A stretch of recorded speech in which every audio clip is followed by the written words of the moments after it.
आजी हे सगळं काय इतकी सगळी तयारी? अरे करतायत ना उत्साहाने त्या करू देत ये तू बस अगं बस चल चल चल करायला हवंय बघ जरा.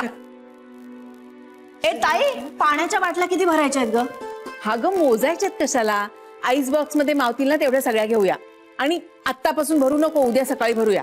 हो, आणि संपला तरी काय आहे, तिथे विकत घेता येतील की आपल्याला. हा एक मिनिट हे एवढं सगळं सामान कशासाठी हवंय? आपण सगळे तिकडे आराम करायला चाललोय. या एवढ्या सामानात ना हिमालयातला एखादा ट्रेक होईल.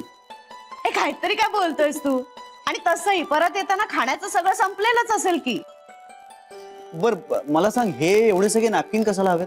अरे गाडीच्या काचाला लावायला, उन्हाचा त्रास नाही होणार आपल्याला. मग काय तू लिस्ट चेक कर एकदा परत. हो तेच काय राहिलंय का? बघ पत्ते राहिले बघ. बघिसा चल चल चल पटकन घेऊन येऊ लवकर चल. आणि आत्ताच सांगून ठेवते, उद्या जाताना मोबाईल फोन बरोबर नको आहे. मोबाईल फोन नकोय, लॅपटॉप नकोय, काहीच नकोय. फक्त आपण आणि आपल्या गप्पा. ए आई अगं काहीतरी काय नाही हं, मला शक्य नाही. का शक्य नाहीये? असं काय करतोयस?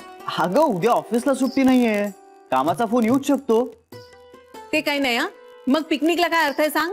फोन नाही म्हणजे नाही, उद्या फोन घ्यायचा नाहीये. आई तुम्ही सांगाव त्याला. अगं थांब जरा, चहा करून आणते तुझ्यासाठी. आई, थांब जरा. आजी सांग ना आईला. अरे ती म्हणतीये तसं वाग ना एक दिवस. त्या आनंदात आहेत, कशालाही नाही म्हणू नकोस. बर ठीक आहे. बरं पण तरीही मी फार्म हाऊसचा नंबर शिवदे मॅडमला देऊन ठेवतो, म्हणजे काही प्रॉब्लेम आला ना तर आय शुड बी रिचेबल. कशाला?